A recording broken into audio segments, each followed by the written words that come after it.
നിശബ്ദരാക്കിക്കൊണ്ട് Kim Jong Un നടത്തുന്ന ഓരോ നീക്കവും വിരൽ ചൂണ്ടുന്നത് കൊറിയൻ ഉപദ്വീപിലെ വരാനിരിക്കുന്ന വലിയൊരു സ്ഫോടനാത്മകമായ സാഹചര്യത്തിലേക്ക് തന്നെയാണ്.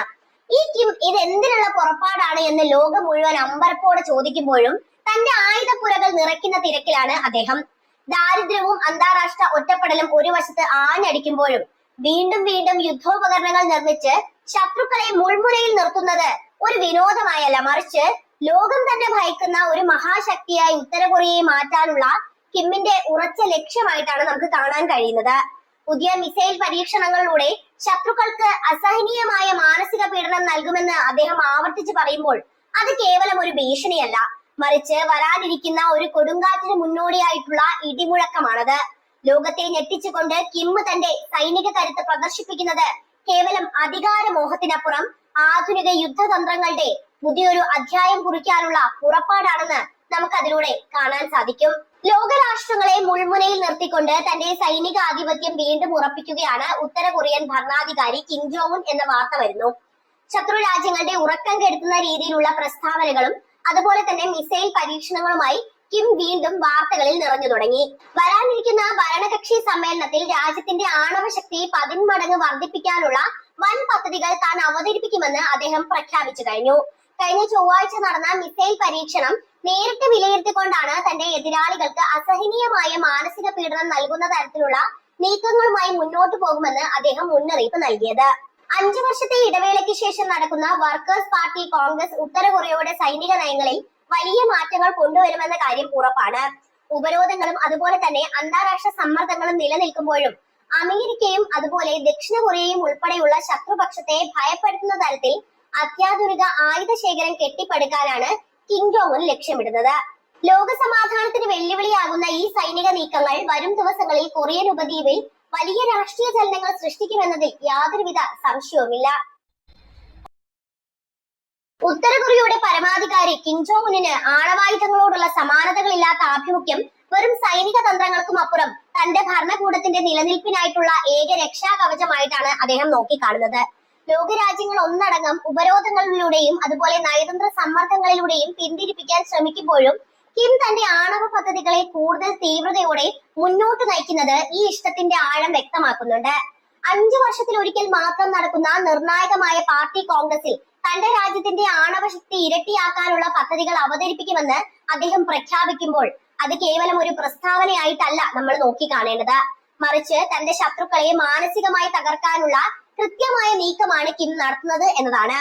അത്യാധുനിക ബാലിസ്റ്റിക് മിസൈലുകൾ പരീക്ഷിക്കുമ്പോഴും അത് ശത്രുക്കൾക്ക് അസഹനീയമായ പീഡനമായി മാറുമെന്ന് അഭിമാനത്തോടെ പറയുന്നതിലൂടെ ആണവായുധങ്ങൾ കിമ്മിന് വെറും ഒരു യുദ്ധോപകരണം മാത്രമല്ല, മറിച്ച് അന്താരാഷ്ട്ര തലത്തിൽ അദ്ദേഹം ഉയർത്തിപ്പിടിക്കുന്ന അധികാരത്തിന്റെ ചിഹ്നം കൂടിയാണെന്ന് വ്യക്തമാക്കുന്നുണ്ട്. പാശ്ചാത്യ രാജ്യങ്ങളുടെ സൈനിക ആധിപത്യത്തെ ചെറുക്കാൻ ആണവായുധങ്ങൾ ഇല്ലാതെ സാധിക്കില്ലെന്ന കിമ്മിന്റെ ഉറച്ച വിശ്വാസം ഈ മാരകായുധങ്ങളെ പ്രണയിക്കുന്ന ഒരു ഭരണാധികാരിയുടെ ചിത്രം തന്നെയാണ് ലോകത്തിന് നൽകുന്നത്.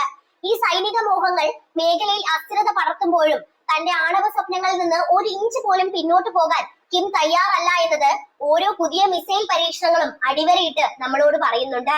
സ്വന്തം ജനത പട്ടിണിയിലാകുമ്പോഴും ലോകത്തിനു മുന്നിൽ ഒരു ഭീഷണിയായി നിലകൊള്ളാൻ കിം ജോങ് ഉൻ കാണിക്കുന്ന താല്പര്യം വിരോധാഭാസമായി നമുക്ക് തോന്നാമെങ്കിലും അദ്ദേഹത്തെ സംബന്ധിച്ചിടത്തോളം അത് അതിജീവനത്തിന്റെ പോരാട്ടമായിട്ടാണ് നമുക്ക് കാണാൻ കഴിയുന്നത്. അതായത് പട്ടിണിയും സാമ്പത്തിക തകർച്ചയും രാജ്യത്തെ തളർത്തുമ്പോഴും അടിസ്ഥാന സൗകര്യങ്ങൾ വർദ്ധിപ്പിക്കുന്നതിനേക്കാൾ കിം പ്രാധാന്യം നൽകുന്നത് ആണവായുധങ്ങൾക്ക് തന്നെയാണ്. എന്തുകൊണ്ടാണ് അങ്ങനെ ഒരു ഭരണാധികാരി ചിന്തിക്കുന്നതെന്ന് നമുക്ക് തോന്നാം.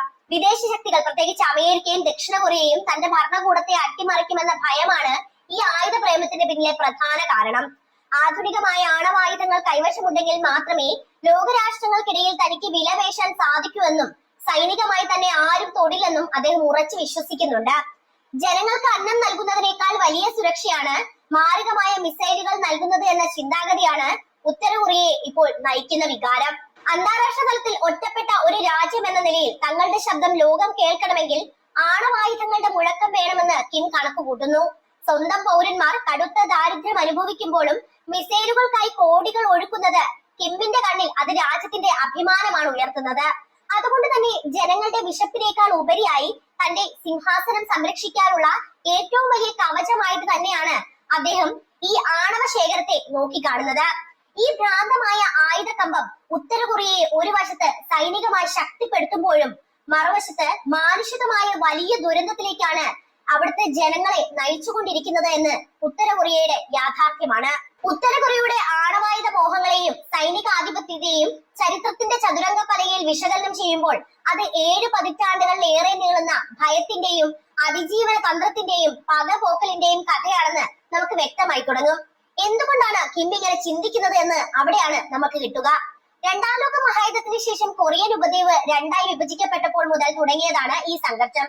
1950-ലെ കൊറിയൻ യുദ്ധം ഒരു ഔദ്യോഗിക സമാധാന കരാറല്ല, മറിച്ച് ഒരു വെടിനിർത്തൽ കരാറായിട്ടാണ് അവസാനിച്ചത്. സാങ്കേതികമായി നോക്കിയാൽ ഇന്നും ഉത്തര കൊറിയയും ദക്ഷിണ കൊറിയയും തമ്മിൽ യുദ്ധം നിലനിൽക്കുന്നുണ്ട്. ഈ യുദ്ധ കാലഘട്ടത്തില് അമേരിക്കൻ വ്യോമസേനയിൽ നിന്ന് നേരിട്ട കനത്ത ബോംബാക്രമണങ്ങൾ ഉത്തര കൊറിയയുടെ നഗരങ്ങളെയും അവരുടെ സമ്പദ് വ്യവസ്ഥയും തകർത്തെറിയുന്നുണ്ട്. നമുക്കറിയാവുന്നതാണ്, ശീതയുദ്ധ കാലഘട്ടമാണിത്. ഈ കയ്പേറിയ ഭൂതകാലമാണ് തങ്ങൾക്ക് ഒരു അജയ്യമായ പ്രതിരോധ കവചം വേണമെന്ന ചിന്ത കിം ഇൽ സുങ്ങിന്റെ തലമുറയിൽ ഉറപ്പിച്ചു വെച്ച വികാരം. ശീതയുദ്ധ കാലത്ത് സോവിയറ്റ് യൂണിയന്റെയും ചൈനയുടെയും സുരക്ഷാ തണലിലായിരുന്നു ഉത്തര കൊറിയ. എന്നാൽ 1991-ൽ സോവിയറ്റ് യൂണിയൻ തകർന്നതോടെ ഉത്തര കൊറിയ പെട്ടെന്ന് അനാഥമായി. ഈ കാലഘട്ടം അവരുടെ ചരിത്രത്തിലെ ഏറ്റവും കറുത്ത അധ്യായമായിരുന്നു. കഠിനമായ മാർച്ച് എന്ന് വിളിക്കപ്പെടുന്ന ആ ക്ഷാമകാലത്ത് ഏകദേശം 30 ലക്ഷത്തോളം ജനങ്ങളാണ് പട്ടിണി കിടന്ന് മരിച്ചു എന്ന് കണക്കുകൾ പറയുന്നു. ഇത് കണക്കുകൾ മാത്രമാണ്, അതിനപ്പുറം ഒരുപാട് ആളുകൾ ഉണ്ടാകും. രാജ്യത്തെ കൃഷിഭൂമികൾ നശിക്കുകയും വൈദ്യുതി വിതരണം തടസ്സമാകുകയും ചെയ്തപ്പോഴും അന്നത്തെ ഭരണാധികാരി കിം ജോങ് ഉൻ നടപ്പിലാക്കിയത് സോൻഗൺ എന്ന സൈനികാധിഷ്ഠിത നയമായിരുന്നു. രാജ്യത്തെ എല്ലാ വിഭവങ്ങളും ജനങ്ങളുടെ വിശപ്പകറ്റാനല്ല, മറിച്ച് സൈന്യത്തെ ആധുനികവൽക്കരിക്കാനും ആണവ സാങ്കേതിക വിദ്യ വികസിപ്പിക്കാനുമാണ് ഉപയോഗിച്ചത്. തങ്ങൾ ദുർബലരായാൽ ലിബിയയിലെ ഗദ്ദാഫിയെ പോലെയോ ഇറാഖിലെ സദ്ദാം ഹുസൈനെ പോലെയോ തങ്ങളും തകർക്കപ്പെടുമെന്ന ബോധ്യം അവരെ ആയുധ നിർമ്മാണത്തിൽ കൂടുതൽ വേഗതയുള്ളവരാക്കി. ഇപ്പോൾ കിം ജോങ് ഉന്നും ചെയ്യുന്നത് ഇതേ കാര്യം തന്നെ. എന്തായാലും കിം ജോങ് ഉൻ അധികാരമേറ്റതോടെ ഈ നയത്തിന് കൂടുതൽ മൂർച്ച കൂടി എന്നതാണ് നമുക്ക് മനസ്സിലാക്കാൻ കഴിയുന്നത്. ആയുധങ്ങൾ വെറും ഒരു പ്രതിരോധ മാർഗമല്ല, മറിച്ച് അന്താരാഷ്ട്ര സമൂഹത്തിന് മുന്നിൽ തുല്യ ശക്തിയായി ഇരിക്കാനുള്ള ഒരു ടിക്കറ്റ് ആണെന്ന് അദ്ദേഹം വിശ്വസിക്കുന്നുണ്ട്.